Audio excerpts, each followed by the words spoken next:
Hari itu aku memantapkan diri untuk menaruh hati dengan segala resikonya. Noel, aku benar-benar masih jatuh hati padamu hingga hari ini. Aku selalu di sini.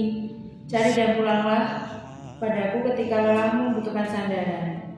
Aku menantimu, doaku menyertaimu.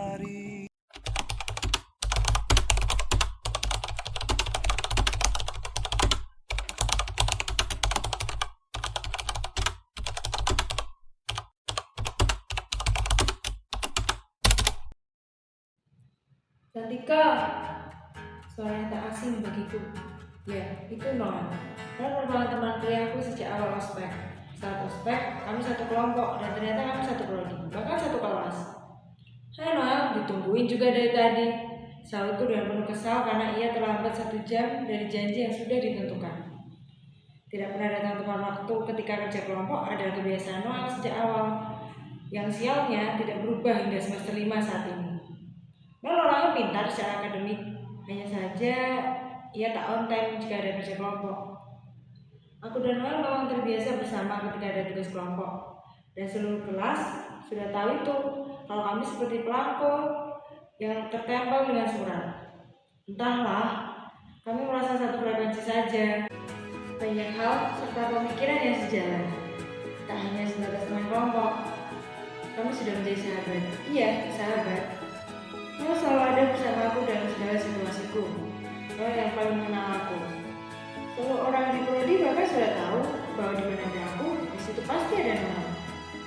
Tak hanya di kampus, aku dan Noel sering menghabiskan waktu bersama di luar kampus. Orang tua kami sudah saling tahu kalau kami sahabatan. Bunda pernah bertanya padaku, persahabatan macam apa yang terjadi antara kamu dan Noel, Cantika?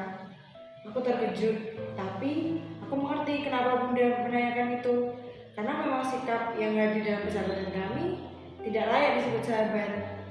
Ya, sahabat saja, Bun. Aku dan Noel kan sudah kenal lama, jadi wajar kalau akrab dan sedekat itu. Memang kenapa Bunda tiba-tiba tanya seperti itu? Bunda tidak merasa demikian, sayang. Perilaku dan perhatian yang kalian berikan seperti layaknya pasangan yang memang jatuh cinta. Aku tak menjawab ucapan Bunda. Aku hanya membalasnya dengan senyum.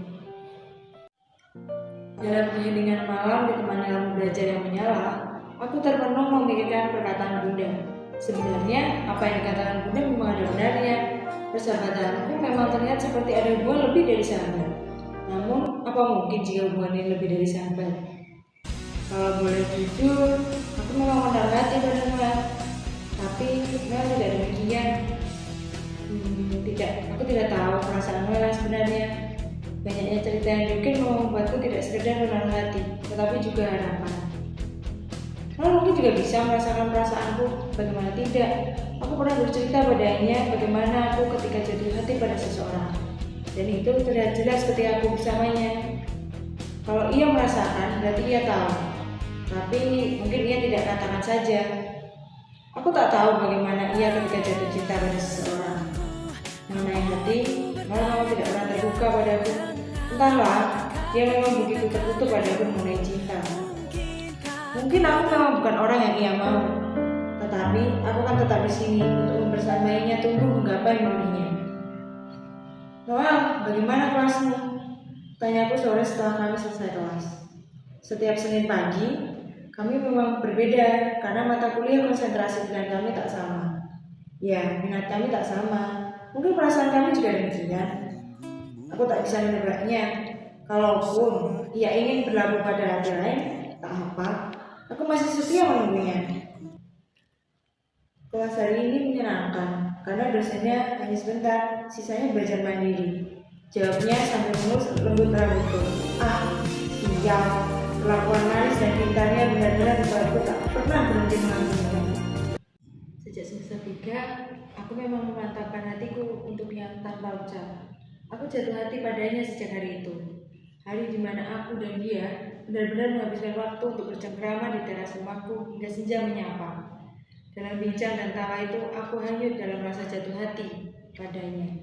Mungkin hanya aku saja, Noel tidak. Aku dibuatnya bingung sebenarnya, apakah dia menaruh hati padaku atau tidak. Namun menurutku, membuat bingung sama saja tidak. Aku tidak tahu apapun mengenai perasaan Noel. Kalaupun hanya ingin dia tahu bahwa aku selalu menunggunya pulang untuk bercerita tentang lelah harinya yang dilalui. Sore setelah kelas, seperti biasa kami bertemu di perpustakaan. Setelah menanyakan bagaimana harinya, aku memutuskan untuk mencoba mengungkapkan perasaan. Apapun jawabannya, aku akan siap, karena aku sudah menangkan hari ini untuk berlaku padanya. Dan kalau perasaannya tak untukku, sudah tak apa, karena aku sudah berjanji pada diriku bahwa aku bersedia menjadi rumah pulangnya sekalipun dia tidak menjadi punya. Nah, mungkin ini akan terdengar sedikit amat, tapi aku benar-benar jatuh hati padamu. Aku selalu menantimu untuk pulang padaku ketika lelahmu butuh sandar dan ceritamu butuh telinga. Noel yang mendengar ucapanku tersebut tidak mengucap apapun, hanya tersenyum. Setelah beberapa detik kemudian, Noel baru memberikan jawaban. Aku tahu Cantika, aku bisa merasakannya. Aku paham perasaanmu, tetapi aku tidak bisa. Persahabatan ini terlalu berarti bagiku, dan aku tidak bisa menjadikanmu lebih dari itu.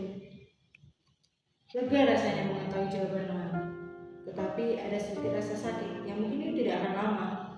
Aku mengusahakan perasaan ini untuk tetap abadi untuknya, tetapi ternyata ia masih tidak ingin terikat olehku. Baiklah, tak apa. Setidaknya kini Noel tahu bahwa aku pernah berusaha untuk menjadi rumah yang selalu terang dalam menyambutnya pulang. Doaku akan menyertaimu dalam setiap langkahmu dan harapku semoga semesta akan selalu berpihak pada mimpimu. Terima kasih atas kejujuranmu, Noel. Kini aku lega karena aku sudah mengetahui jawaban pastimu. Mungkin memang aku ditakdirkan mencintaimu dengan membebaskan perasaanmu tanpa terikat.